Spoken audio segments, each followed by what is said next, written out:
Welcome to People Doing Good for Others.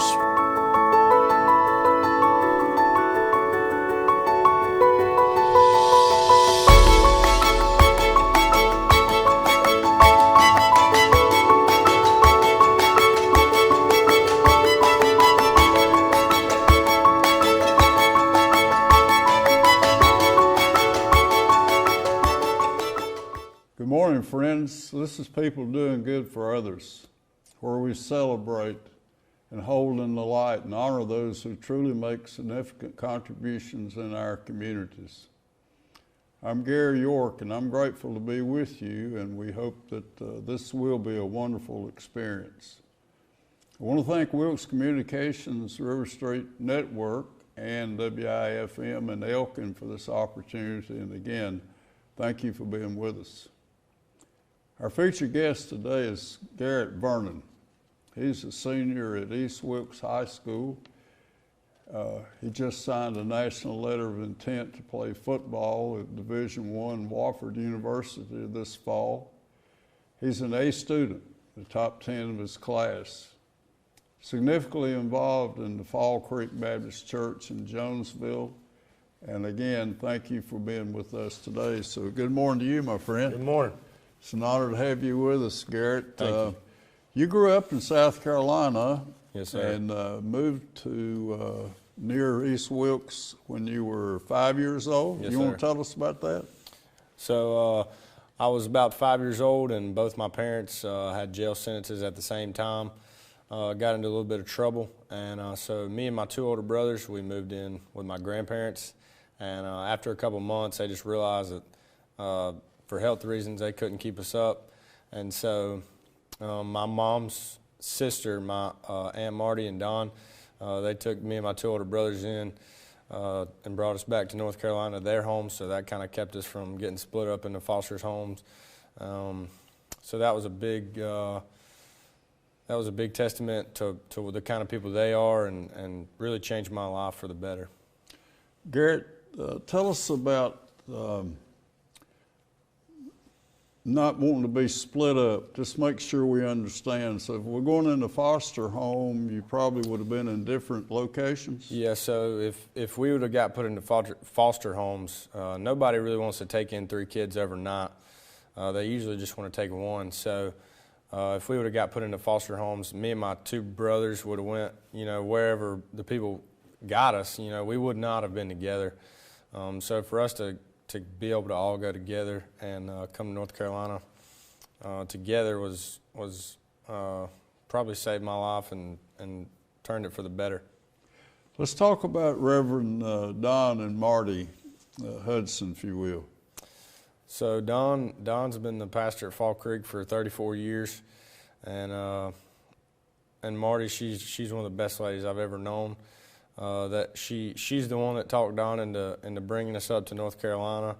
So I'm really glad that they became a part of our lives, and if it wouldn't have been for them, I really don't know where I'd be today. So it's they're two of the most important people to me in my life now. So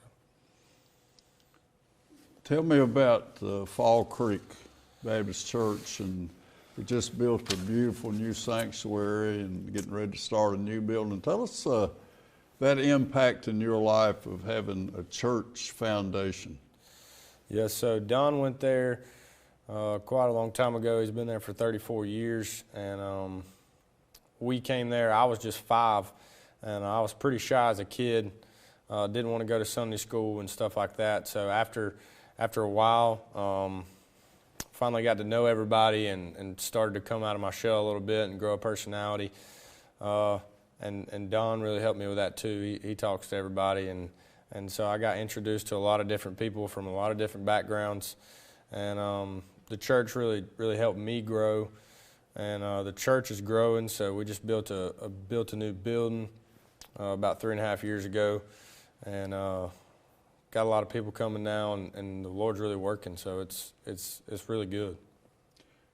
Garrett Vernon, I asked your Reverend Don about the success of Fall Creek. You have 500 for church, and he said he didn't really know, but he's just a man of all seasons. You know, he's polished. He's just always on top of his game. Neat dresser and drives a beautiful truck. And tell me about having those dialogues, those learning experiences every day of living with Don and Marty. Yeah, so Don has really helped me shape into the person I am today. He's been a real light in my life and shown me what it's like to be a real man and to take on the responsibilities that you should as a man. Kind of taught me how to act and how to talk to people and how to do what's right. He's one of the best men I've ever known, and very smart, knows a lot about everything, and knows the Lord, which is the most important thing. Knows the Lord. Thank you for that. Wow.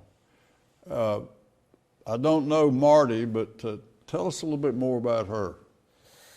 So Marty, when we first came, she was working in Winston-Salem, and so she got a job at home to take care of us, writing transcripts from home, like typing, and so that was so she could take care of us at the house. And she really has a heart for others, and like I said, she talked Don into letting us come, because you know it's kind of hard to take 3 kids in overnight from not having any. Their house wasn't really prepared for it, and I don't know that they were, but they got a learning experience. So, yeah, without Marty, I'm not sure that I would be here, that we would be here. And so she's been a major impact on my life and what I've been able to do. Let's go back to Fall Creek Baptist Church and talk about now. What is can you kind of walk through the morning, the Sunday morning, from time you get there until you just, what all goes on at Fall Creek Baptist? So when we get there, we have a Sunday school hour at 9:45, and everybody has their individual classes based on your age. And so you have Sunday school hour at 9:45, and that usually lasts to about 10:30, 10:45. Then you come to the sanctuary, and everybody's just, you know, talking and waiting for the service to get ready. Choir comes up, and Don introduces the service. The choir sings, and when the choir comes down, we have a program called Bible Buddies. And so that's for kids ages, I think, from about 3 to 8. And so we have Bible Buddies? Yeah, we have a little program for the kids where they go out during the actual preaching of the service, and they get taught their own lesson. Trying to get more kids saved at a young age. Prayed about that as a church, and we thought that was the right thing to do at the time. And that's been a success. Sometimes we have up to 17, 18 kids in one of the classes, so it's growing. It's really been good. And then Don, we usually have a special, like a little group singing or a solo or something like that, and then Don preaches, and we have the invitation, and hopefully somebody makes a good decision. He tells me, or Reverend Don tells me, that music is such an important part of the success of Fall Creek. Talk about the music a little bit. Yeah, so we have a choir. Our choir in our new building actually seats 91, and we're not too far away from filling that up. And so we have a lot of people in our choir, and as a church as a whole, I'd say that we're really talented. There's a lot of talented people, got great voices. You sing in the choir? I do. Do you? Yeah, I'm not too talented, but do you practice choir practice every week? Yeah, we practice every other week on Sunday nights after church. Wow. You sing solo? Do I? Yeah. I try not to. I have, but I try not to. Oh my goodness. So Fall Creek, and I understand that we're in the process, just started the architectural and design work of a fellowship hall. Yes. Tell us about that. So we're trying to get a dining hall top building built, so that we can have a place to eat. Because right now, like on homecoming or any occasion where we like to go eat after church, we just don't have enough seats for the people. So our fellowship building, a lot of people have to go home, or we put up tables outside, get a big tent, and try to get as many people as we can, as many seats as we can. But it's just not enough. So a lot of people end up going home because we just don't have enough seats. So in order for us to be able to eat as a church and try to get as many people to come as we can, we're going to build a new dining hall and attach it to our church. And I think they're going to try to make it really nice. So they're looking at different architectural plans and trying to figure out what exactly they want and get a price range on that so we can bring it to the church and vote on it. I also know that your congregation has been very active in paying off a debt that we had when we opened the church. Yeah. That spirit there at Fall Creek, tell us about that, how we made 4 payments a month and some of that, if you will. Yeah. So we got a lot of good people, and when we started bringing up the plans of building our new building, money just started rolling in. You know, people started believing in it, and so we started building, and money kept coming in, and so we ended up paying that off in about 3.5 years. Just made our last payment. So it really, the Lord just blessed it. It was like watching a miracle, just how much money was coming in, and what we were able to do with it, because our building is really nice, and we're really blessed with it, and we try to put it to the best use that we know how. So. Yeah. Garrett Vernon, I want to talk about school. You said when you started, you maybe were lacking in confidence, and you started to grow when you entered I suppose the first grade or kindergarten. I want to talk about character. You told me that people who see character have character, and I really like that assessment of things. Talk about your role as a role model at East Wilkes High School and how things work there for you. So East Wilkes High School has a lot of great people. I think we have a lot of great teachers that really care about the students, and when it all comes down to it, I think that's really what matters. That the teachers are able to show you that they care about you, and that they actually care about your success and what you're able to do with your life. And I think we have a lot of great people there that try to get you prepared for the next life, whether that be college or the workforce or military or whatever you want to do. I think they really prepare you well for that, and have a lot of people that just really care about the students. And so thanks to those people, I've been able to be successful in what I've wanted to do as far as college goes, and my coach played a big part in my getting recruited to play football. And so there's a lot of great people there that allow the students of the school to be successful. And those who really want to be successful, that's the place to do it, because there's just a lot of great people surrounding you. And it's a good atmosphere, and I think it's a great school. We talked, we shared Ava Tharp, and she's #1 in the class, Yeah. student body president, and you just hold her in highest regard. Yeah. She's a role model person. Let's talk about the role that some of the things she does in your high school. Ava's a great girl. She always does what's right, even when nobody's looking. I feel like she has a lot of character, and she's obviously really smart. Pretty sure she's #1 in the class, and her graduation project, she raised a lot of money. Yeah. She's able to do whatever she sets her mind to. Whatever she decides to do. Yeah, whatever she decides to do, I think she'll be really, really successful in whatever she wants to do. Yeah, I think she's going to pursue sports marketing maybe. And yeah, I would say. Whatever she decides, she'll be successful. She'll be successful. Yeah. She's an insanely smart girl. I was helped a little bit with her. She had a golf tournament for a senior project, and had her family there, her brother and her mother, and maybe her grandmother, and a couple of role models and other ladies there. Yeah. And such a heartwarming time to Yeah. be involved with Ava Tharp and the people that help her along the way. Yeah, she's got a real good family, and she's a really good girl. Yeah, good for you. So, your schedule, give us a schedule of senior courses you take and teachers and some of those classroom things, if you will, Garrett. So my first semester was really my hard semester. That's when I took all my core classes that I had to take to get my credits done to graduate.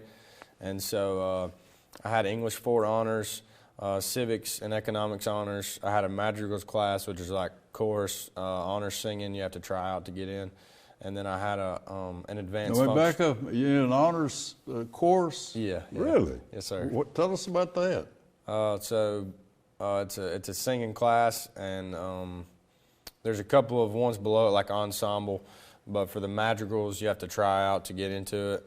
And there's only, like 25, 30 kids in there. So Miss Poplin's the teacher, and she's a really good woman, and she knows music, and she teaches it to us, and we go around and sing. And we had a concert. You go outside and sing for churches and things like that? We had a concert at my church, Fall Creek, for our Christmas concert. That's where we held it. So we sing. We usually have like a Christmas concert and then like a spring concert. And wow.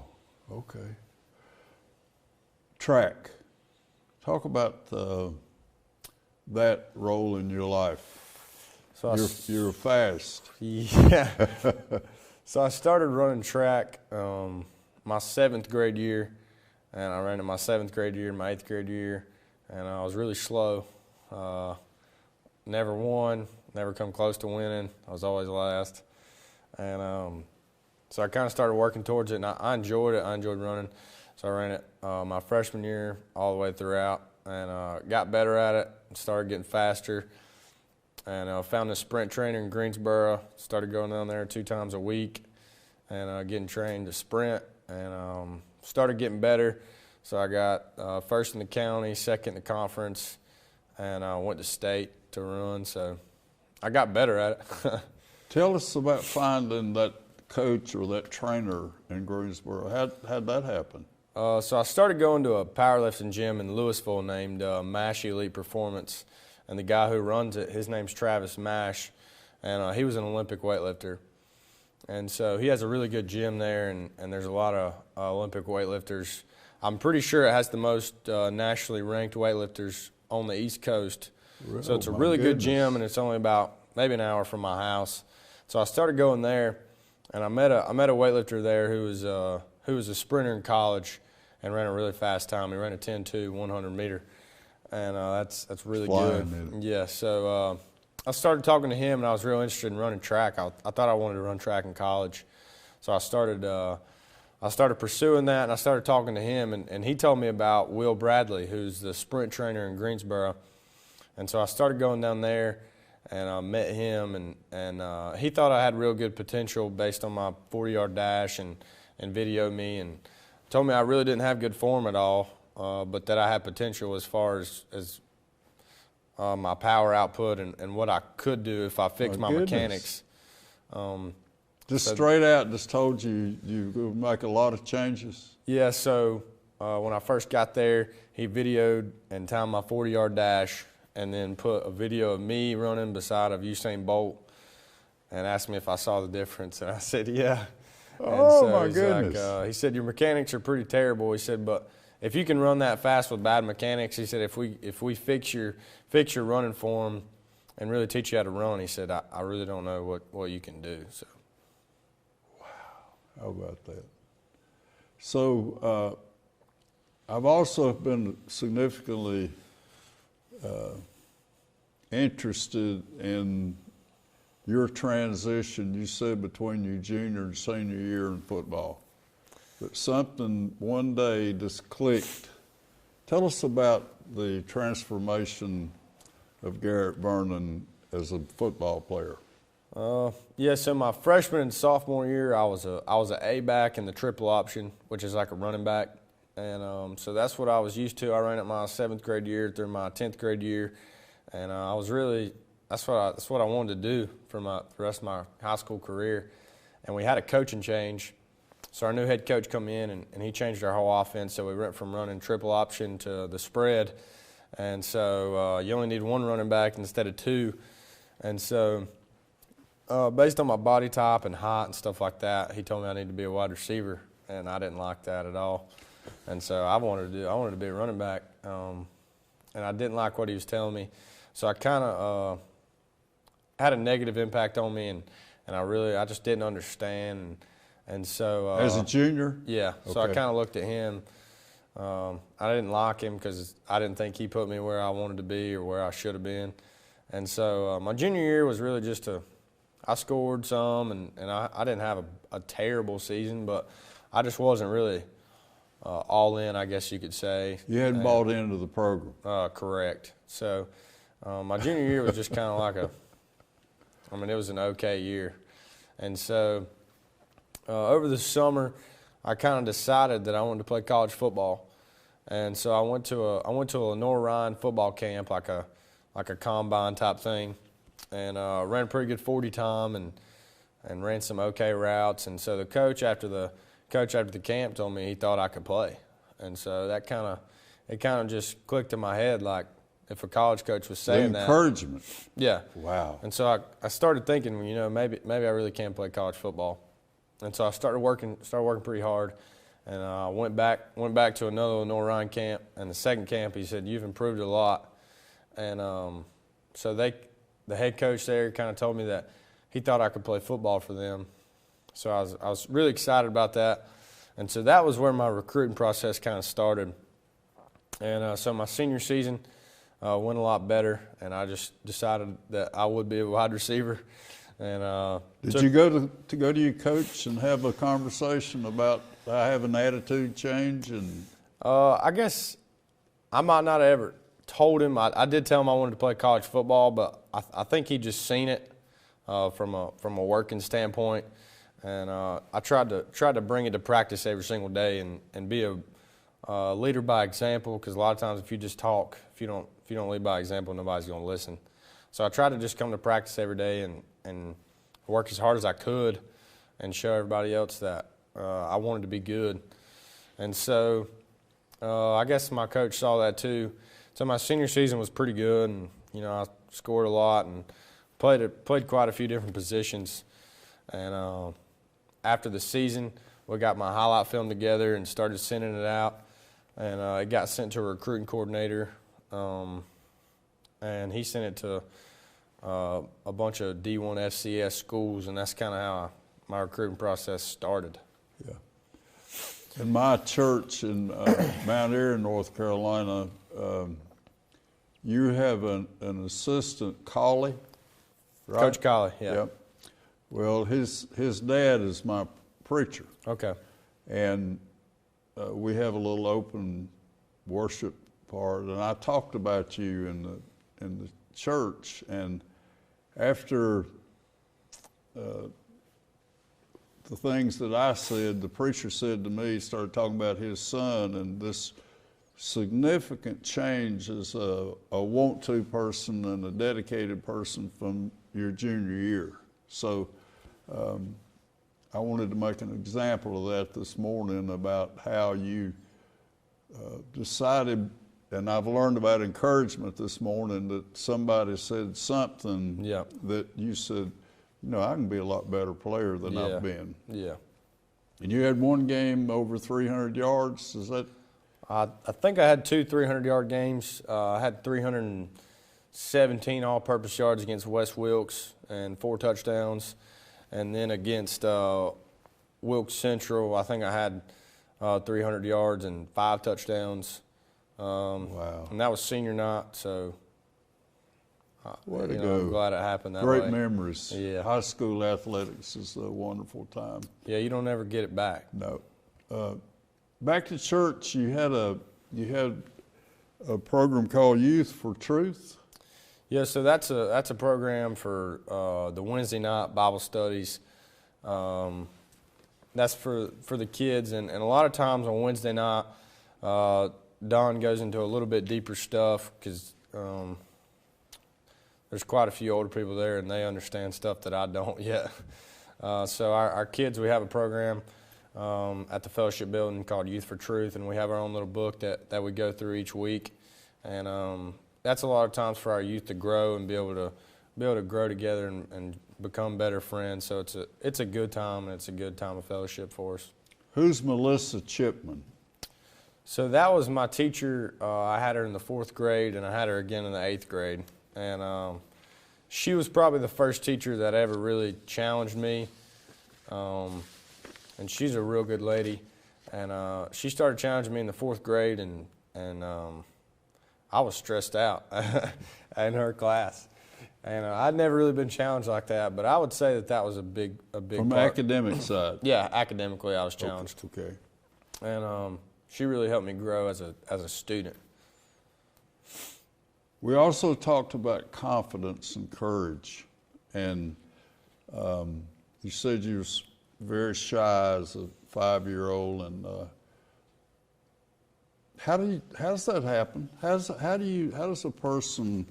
an Ava Tharp, or how does Garrett Vernon, how does that happen about wanting to be better, wanting to be a leader? Can you share with us just a little bit more about that? I would say that in order to grow, you have to have really good people around you to look up to and to say, I want to be like them one day. You have a lot of role models ahead of you then? Yeah, you got to have role models, I would say. Okay. And for me, that role model was Don, my father figure. And so I saw him talking to a lot of people, and then in the church, everybody talks to everybody. And so that's really where I learned how to talk to people and how to have a good personality. And I think for people to really like you and understand you, I think you have to be genuine about it. Like when you say, "Hey, how you doing?" I think it should be genuine. You actually want to know how they're doing. And listen. Yeah. Yeah. And so Wow. I think that's how you grow relationships with people. My goodness. Toughest course was pre-calculus? Yeah. Yeah, I had a pre-cal my junior year because I took a freshman level math in the 8th grade, so I was a year ahead in the math.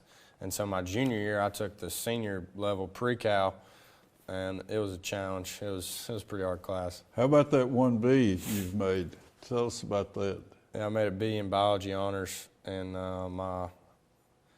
You were 1/10 of a point from making an A. Yeah, my junior year, I made a B in biology honors. I think I made an 89.4, and I think if it would have been an 89.5, it would have got rounded up to a 90, which would have been an A. So you've handled that as an encouragement rather than being mad or whatever forever. I can tell you use that as a stepping stone to the next level. Yeah, I guess so.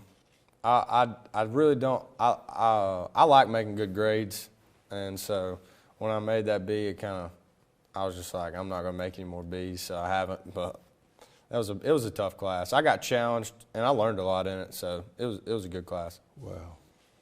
So Dr. Mann is the principal. You want to talk about him just a moment, if you will? Yeah, Dr. Mann, he's a really good guy, and you can tell that he just cares about everybody.